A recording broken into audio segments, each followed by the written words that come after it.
welcome back to Film School Rejects. I'm your co-host, Skye Collacott Williamson, with... I'm Billy Howells. And today we are going to be discussing the very infamous Wicked Part 1 and recently released Part 2, Wicked for Good. So we have here Billy Howells, who is a massive Wicked fan. Mm-hmm. If you have ever watched any of this podcast, I'm sure he has mentioned it once or twice. Well, more than that. I myself am definitely a musical fan, and I was a bit more nervous than Billy going into these films. For context, we watched the second one in very different scenarios. Mm-hmm. Billy watched it on Friday night. Yes, and I watched it on Thursday night as a double feature. So I watched Wicked, a 30-minute break, and then I watched Wicked for Good. So I do believe that influenced some of my opinions in this film. But we're going to be discussing it. So Billy, would you like to go ahead? Are we doing spoiler? I mean, yeah, let's do Wicked is a musical based on a book that is based on a film based on a book. So I think if you don't know the storyline of Wicked, you probably should. So we're just the only things we could possibly spoil were some of the new things, but even so, I think. So Wicked and Wicked for Good star Cynthia Erivo as Elphaba, which is the green one, you know. And we also have Ariana Grande as Glinda, or Glinda, in the first one, which is very pink, bubbly one. So it's based in this place called, of this film called Wizards of Oz, and I'm sure everyone knows what Oz is, the Yellow Brick Road, which is copyrighted, but that's fine. It's not in a swell in this film, so it's fine. Let's talk about the first film first. Going into the first film, I was very excited. I've loved this musical for many years, especially... I'm a huge musical fan, and I think Defying Gravity is the single greatest song in musical theatre history, in my opinion. So I was both very excited and very nervous as to how they do that. The first film had a very long development process. That they started talking about that movie probably in 2003 when the stage show came out. The film didn't come out till 2024. It had a long... a journey, a lot of different casts, a lot of different directors. When they did finally do it, they decided to split the stage musical into two. The first act is the first movie, the second act is the second movie. And this was a very controversial decision. A lot of people felt that they were just doing this for the money purposes. But to be honest, I always knew creatively this was the right decision to go. Because talking of Defying Gravity... that song was written to specifically bring down a curtain. And there's nowhere else to go after Defying Gravity. So I always knew it was the right decision. Wicked was my favourite film of last year. I've seen that, I saw it 4 times in cinemas. I've seen it 5 times overall now. And I genuinely think it's a masterpiece. Ariana Grande should have won the Oscar. The fact that she lost it, and even worse, lost it to who she lost it to. Which, if you hadn't watched it, she lost to Emmanuel Perez actor, which was Zoe Saldana, which is a phenomenal actress in everything else she's done. Whereas that's Avatar, Guardians of the Galaxy. She is a phenomenal actor. This is also directed by John Chu, who, if you don't know, directed The Heights. He also directed Billy's least favourite film, Now You See Me Too. Mm-hmm. And every time he touches like a creative project, it is very bright and colourful, which I'm so thankful for, because I think Wicked definitely stands out aesthetically, especially at the Oscars with its winning costume design, because of how beautiful it is. So I'm very happy that cinema has colour back in it, whether that's Wicked for Good, Fantastic Four, or Superman. Colour is back in, thank goodness, it's needed. But yes, we're in our previous Oscar podcast, we discussed Ariana Grande's loss last year, and then this year we were discussing whether or not she will get Spawn Actress nom this year. What do you think the chances are after watching Wicked for Good? I think, especially seeing her competition, it's an incredibly weak category this year. So I think she's got a big chance of winning. Like, last year it was a really stacked category. This year, I would say it's the weakest out of it. Out of like the 6 major categories, supporting actress has the weakest bunch. I think Ariana Grande's only competition is Tiana Taylor, who was in one battle after another, and she has probably about 20 minutes of screen time. So I think I would be shocked if Ariana Grande didn't win this year. And she deserves it for both movies. If she wins this year, I'm going to count it as a win for both movies. Okay, so what is your favourite part of Wicked? Is it so? It's hard to pick a favourite part of Wicked, but I mean, the songs are amazing. The musical numbers are so well done, but I almost love the fact that the main thing, apart from obviously defying gravity, which the film leaves you with, but kind of when you sit back and think about the experience of Wicked, the main thing I think about isn't the songs. The main thing I think about is the relationship between Elphaba and Glinda and how well that's fleshed out. Because, again, you can do the musical numbers and, again, they're so well done in this film. But if you don't capture that central relationship, there's nothing to care about. But John Chu, Ariana Grande, Cynthia Erivo, and the screenwriters, everyone involved knows that it's so important to get this relationship right. And, yeah, they absolutely kill it. Everyone absolutely knew the task, and I've come away from both films. The main thing I think about is this relationship. I definitely agree. I think they did it in such a creative way as well. They started off very whimsical at Shiz, and then they had perfectly. I'm not a big fan of montages, but it was done during Loathing You. I don't know what the actual. What is this feeling? What is this feeling? That was great. And choreographed beautifully, absolutely amazingly, and you had like this passing of time, which was really good. So then we could just straight on to them becoming friends. And honestly, the moment when like Linda's given the wand and they're in like this like little underground dance place, and then so Glinda gives Elphaba this like little hat that she thinks is like ugly. Obviously it's black, so it goes with like Elphaba's like entire wear. She always wears quite dark colours, probably because she's green, probably suits colour matches, as Glinda says, pink goes well with green. And there's this moment where Glinda realises what she's done, because Glinda always sees herself as like such a good person and very helpful. She's very easily influenced by others, which we can definitely see in part 2, mainly because she just wants to be loved and adored, and that's what she's used to. So that's what whereas Elphaba has never had that. She's always been rejected. So you have this moment where she's watching Elphaba be so embarrassed, and she knows that it's her fault, and she's risking massive rejection and the entire love that she's ever had by going to comfort Elphaba. And that like dance scene, it made me cry. Apart from Defying Gravity, I think that's the best scene in the film. Because you just have Elphaba, who obviously is very used to this rejection feeling, and it's not rejecting that makes her upset. It's Ariana Grande as Glinda at this time, showing her just like this moment of kindness. And I think we have an insight to like they both do care what other people think, but they're both there for each other. And personally, I think, because we have Ferrero in the scene, I think he loves them both. I'm sorry. He does love Elphaba more, but I think you can see he loves Glinda. I think he believes that he loves Glinda. Whereas I don't know deep down if he does. But I think he almost sees Glinda as the right option at that time. So he's made himself believe he loves Glinda. But No. Disagree. I think he loves Glinda. I think the most pure part that you can see that he loves Glinda is in the second film, when he's got a weapon to her head, right, and he's shaking. Oh, yeah. Right? That, he loves her. Like, otherwise he could just easily do that, right? He has such compassion for her. I think he cares about her. No, he loves her. He's in love with Elphaba, and that's like his person, right? That's different. And I think there's like, Ariana Grande in that scene where you're just like, I can't do it. I don't know how she does like her eyebrows like like that. Beautiful acting. And she's like, can't you see he wasn't gonna hurt me? He just he loves her. Ariana Grande in the second film. Oh my goodness, tearjerker.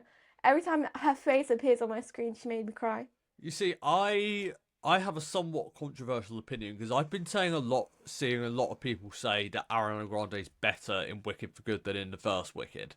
I don't necessarily think she's better. I think she's on the same level, whereas I've seen a lot of people saying, you think she was good in the first one, wait till you see the second one. I don't necessarily feel that way, but she is incredible, as is Cynthia Erivo as Elphaba, who I think just captures this. It's such an emotionally true performance. It never feels fake, like you really believe in the things Elphaba believes in. And again, if you don't have that, it's really hard to care about the journey in the first Wicked film, especially. So I think in the first Wicked film, obviously Glinda, she's such a comic relief and like such a essence of whimsy that you have to see this character Elphaba, which brilliantly played, honestly. Or like the tiny expressions are so good and captivating. And she's just there to be the more whimsical part was this like dark plot line with the animals is going along, and you have Elphaba who is constantly rejected and very hopeful about the wizard, right? Whereas Glinda, she's supposed to be like an airhead, right? She's whimsy, that's what her person is. Which is, I think Ariana acts it brilliantly. And she's like always a little bit awkward, like she's trying to do the hair flick, right? And then there's this one bit where she's like, her back goes a bit too far, right? That is beautiful acting, right? But because it's not depressing, people don't see that as good acting, even though she's committed to being comical, right? Whereas in the second one, you still have that whimsy, right? She still has a, oh, well, and I've had so many friends. Yeah. But she can switch, like, right into the second line where she's like, but only one that mattered. Yeah. And I think she has more opportunity to what is critically good acting, which is depressing, apparently. And I think Cynthia Erivo, her greatest achievement is not even defying gravity. It's No Good Deed. She is magical. Yeah. And I don't know how she hits those notes. Even Ariana Grande had some notes. I was like, yeah. I know you can sing. I knew that. But that was something else. I think the song No Good Deed is okay. It's not one like I'll listen to. But in the film, I think No Good Deed is the best sequence in it. I think because it's such like a emotional drive. Yeah. Because I agree. I think my top songs in the musical is I'm Not That Girl and Defying Gravity. Yeah. So I didn't even clock my mind or about it until I saw it in the film, and it was so good. Yeah. So I've changed my mind on that song, and I really like it. And I think that's all for Cynthia Erivo. Do you think she has a chance of any Oscar noms? Oh, I've been debating this in my head because I feel like she should, but kind of as I was saying, the best supporting actress race isn't that strong this year. Best actress is. There's a lot of competition this year in Best Actress, and I don't know if Cynthia Erivo gets it this year. If she does, she totally deserves it. But she's got a lot of competition. It's going to be an uphill battle. She has a chance at the Grammys because she got nominated with Ariana Grande for Defying Gravity, and then I think she got another one as well. Yeah. Because obviously the Grammys are like a year behind, so that was for part one, I think.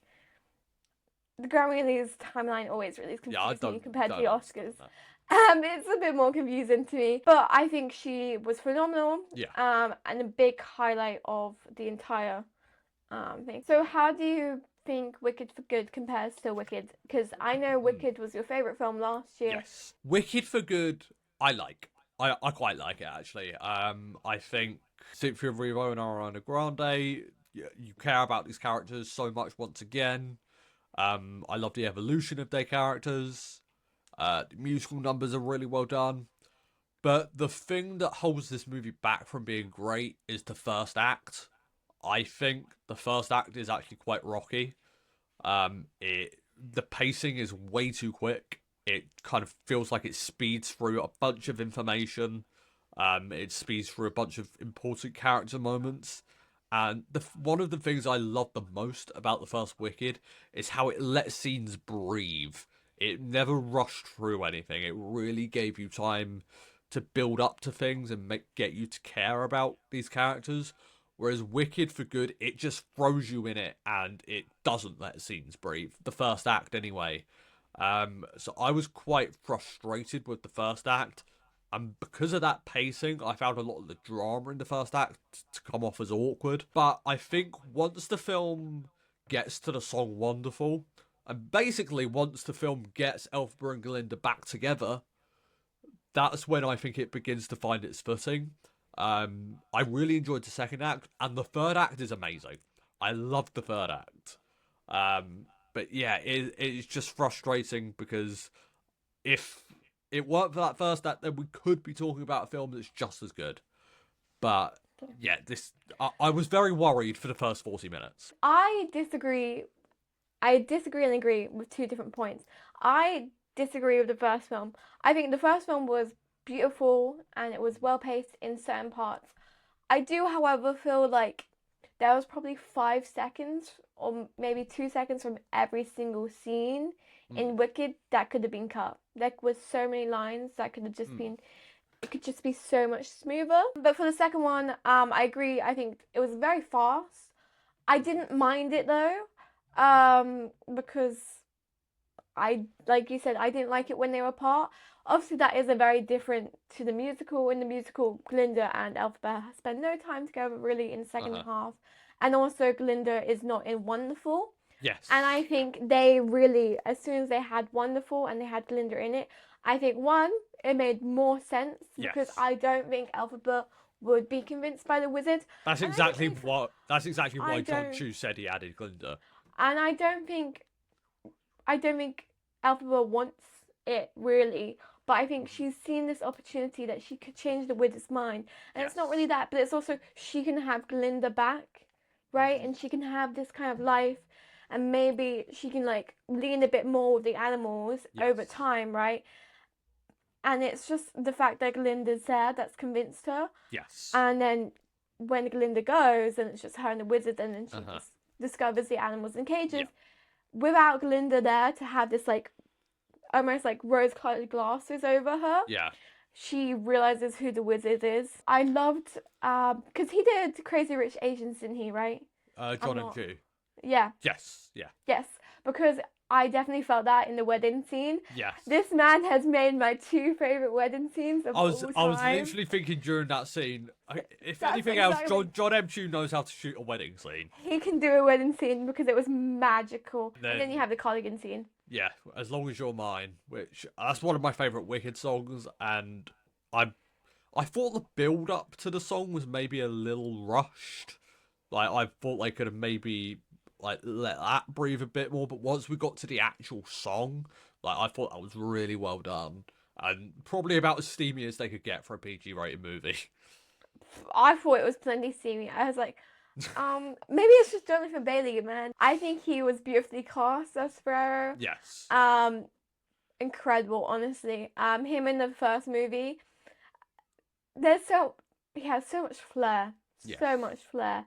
And then he can play his yearning, his like painful inside little Anthony Bridgerton moment in part 2. Yeah. I love that he got to play both. What did you think of the new songs in Wicked for Good? There was this. What's the 2 songs? So Elphaba has No Place Like Home, and Glinda has The Girl in the Bubble. I thought it was Girl in the Bubble. I just didn't want to sound stupid if I got it wrong. There was this moment, and it was a line in Girl in the Bubble that really bugged me a little bit. I think it was like because I think Burst would have been better than Popped. Because she was like, people say that. Wow, so I'm not original. Because I was in the theater when I thought that. I was like, I was ready for Burst, and then it was Popped, and then when she said Popped, I was like. I've gone over those lines. I've tried to insert Burst to see if it sounds better. I don't think it does. I think no, because the way she sings Popped as well bothers me. It was like I feel like it should be more like up here, pop, but it just flat lines. And that's why I was like, I didn't mind the rest of the song though. Yeah. You know, the home one, I thought that was good. I liked it. Yeah. It was very. I think both are very repetitive though. Aren't all the songs repetitive? Huh? Isn't every song ever written repetitive though? Yes, but it feels more like 21st century repetitive, you know what I Right. mean? Like, let's make a pop hit. I think it worked for the storylines Yes. that they added. They fixed some of the plot holes with the animals, because in the second half of the musical, the animals kind of just go. Yes. Like, it's just not that important. So I like that they kept it in. However, I think we have to discuss the best scene of the movie. Okay. What's that? What do you think it is? I mean, I feel like it's a trick question. That's the thing. Is it for good? Is that the one? No. When she's in the door. Yeah. Well, that is technically for good, kind of. Technically fine. John Chu, we have to talk. Because I can't believe you put me through such misery. Okay? And I will not forgive you for that. And I think we should just submit that tiny thing. You know when they do like Oscar nominations, Ariana Grande, and then they show like a clip. Just do that clip. Just I don't want to see her in the bubble. I don't care. That's not the clip you show, because people are gonna be like, "What?" You show her behind the door. Yeah, that was. And you have this minor crack, right, where she can see Elphaba, and she's fighting with Dorothy, right, and then she gets water chucked on her. Apparently, the studio tried to convince John M. Chu to cut that scene, but I'm really glad he kept it in. But also, do you think Glinda knows Elphaba is alive? I think when I can't remember how they actually say it. The Grim, is that what it is? Grimmery, yeah. Yeah, the Grimmery. When it actually opens, I think maybe there's a tinge of hope in that, but she knows she's not coming back. Yeah. But I think when you have the door scene, which was so emotional. Yes. And they actually got messy with the makeup, and I was like, thank you, right? Because every other time Glinda has cried, you haven't messed her up her makeup, which fine. Whatever. This is a film. It annoys me but I'm gonna let it go. But then you have her messy makeup, and you have her, she's looking out the window, and she's holding this hat that isn't, for her it's Elphaba, but it's not even Elphaba's hat. It is Glinda's hat, and this is all she has of her, and she can't even take it with her, right? Because of what people are gonna see when she takes it. So she has to let it go, and she has to keep it there, and then she goes to like tell all the Munchkins about that Wicked Witch is dead. And I love just the cyclical feel of the first film and then the second one, to have that moment where you have you have this extra layer of how she feels. Also, the ending, like the actual ending, I think is really beautiful. I think the way they did finale wasn't the way I expected them to. But it was a lot more intimate than I thought it would be, but I'm really glad. And I can say that for a lot of the musical numbers in this film, that it feels like the musical numbers were more intimately shot than they were in the first film. I think that's an intentional decision. But I think that really worked. I think it's what the film needed, because the emotional stakes are higher. So I think you need that sense of intimacy in the musical numbers. But the final shot in the film, I asked you before I saw the film, is the final shot as mad as people are saying? You were just like, no. I love. Do you get the significance of the final shot? Yeah, because it's a poster. No, I got that. But no, because okay, I need to add context. Billy, I obviously saw it first, and then Billy was like, he asked me the door scene, right? Yes. Is it as emotional? And then the ending scene. In comparison, I was thinking. Okay, not in comparison, but like there's a significance to it. To me, I was like, it's like a homage. Like, it's the same as in Wicked 1, right? When you have the musical Broadway actresses in Emerald City, right? That's like a, nice, cute. Yeah. That's how I felt about the poster. Clearly, that's not what other people felt. Oh, I loved that final shot. I don't know if there was another way to end it, to be honest. I loved it. I'm just not saying it was devastating. No, it wasn't devastating, but it was significant. But the way you asked me that question was implying that, and I was like, am I missing something? Because I was like, if we're not talking about the poster, fine, like Elphaba leaving. I saw lots of opinions. Obviously, I saw this before Wicked came out. Lots of people were speculating online about Dorothy and showing her face.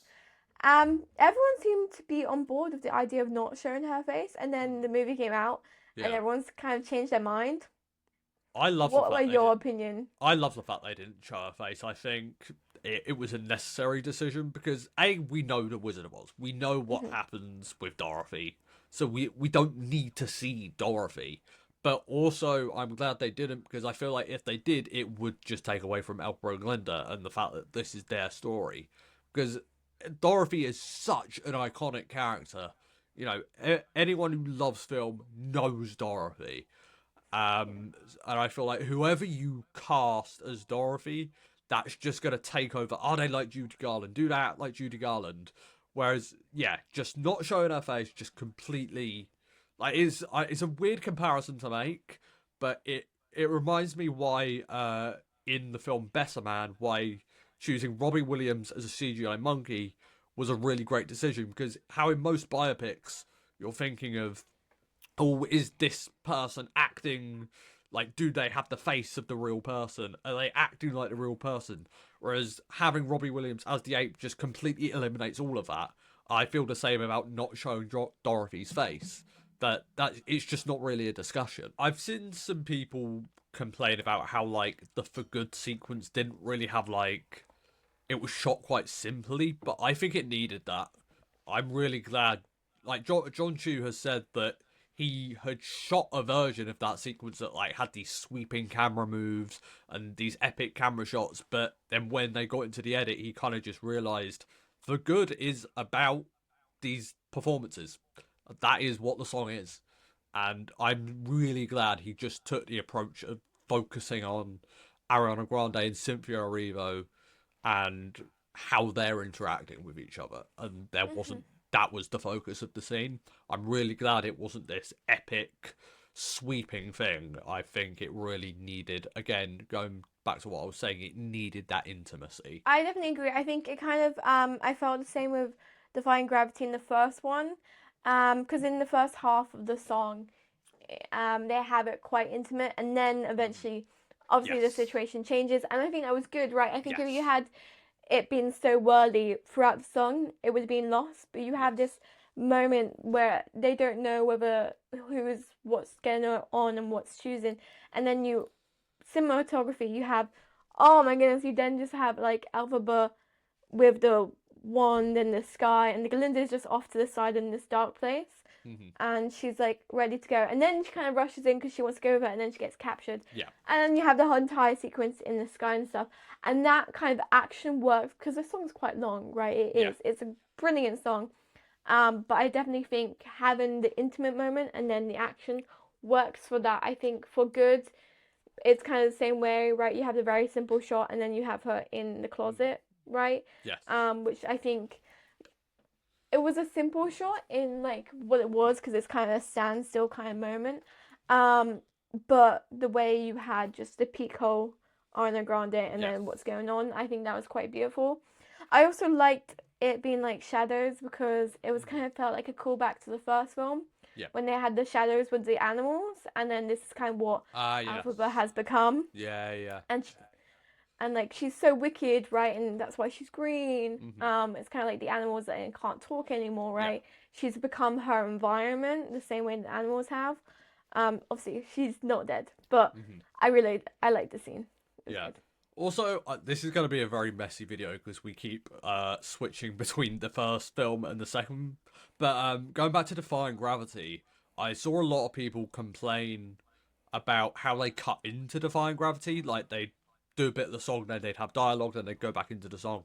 I think it needed that because it's not just Defying Gravity, it's the ending of a film. So there was so much they needed to conclude and then set up for Wicked for Good.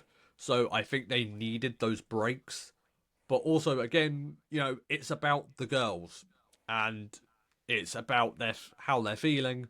And I think the film needed, like, to go into a song and come out to kind of give you a sense of how they're feeling. Because I feel like if you just did Defying Gravity, and I love the Say Show, but I feel like if you just did Defying Gravity how it is, then it would just feel like a musical number.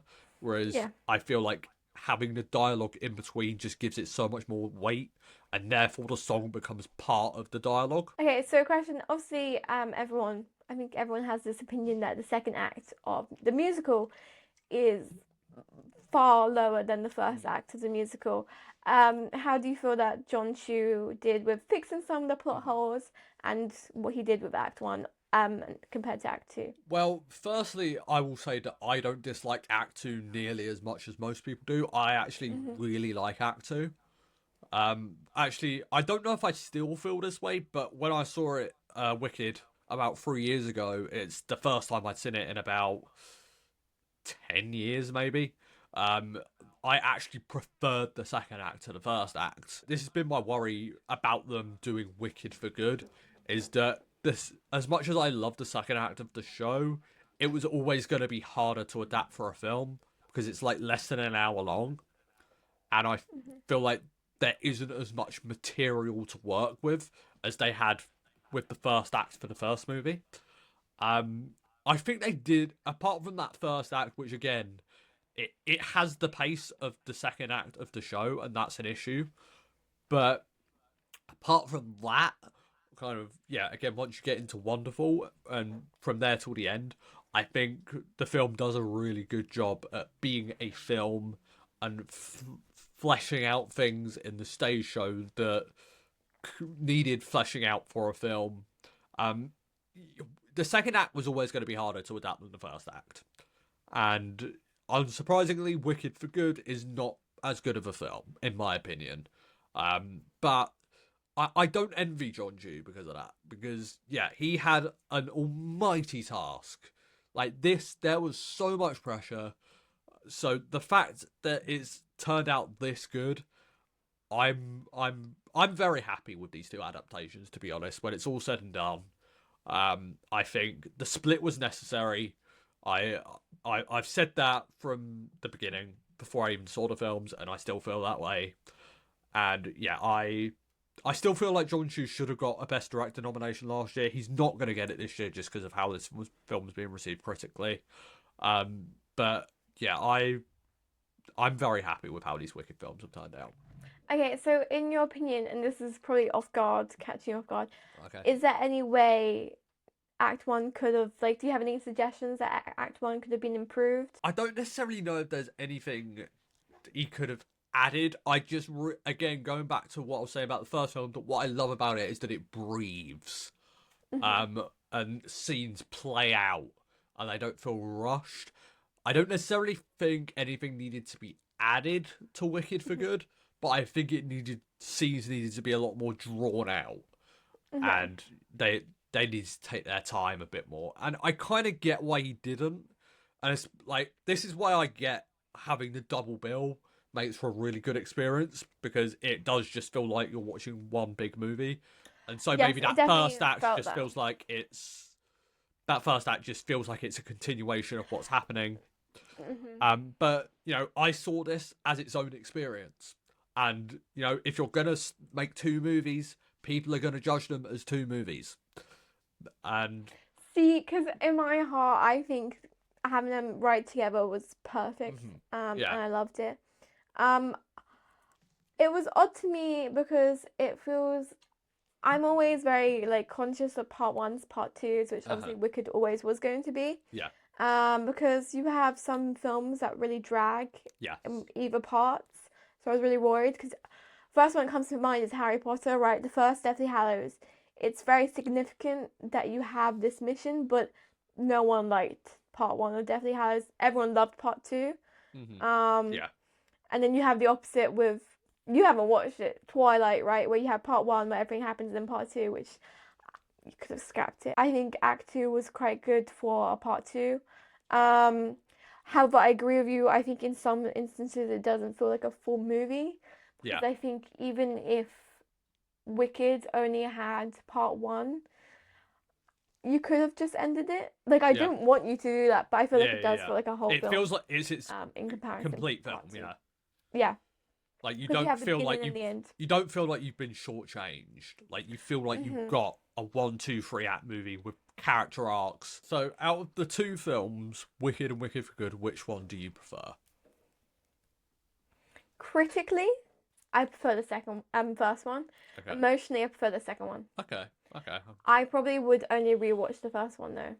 That's the thing. I think Wicked, because I've seen the first one 5 times. I think Wicked for Good has replay value. Like, I'm definitely going to go see it again in cinemas, but I don't think it has as much replay value. Like, if you put both Wicked movies in front of me and you ask me to rewatch one, I'm probably going to choose the first one. Like, honestly, if you did, like, the cinema did a part 1, part 2 together without even the break, I would see it again. Honestly, I would.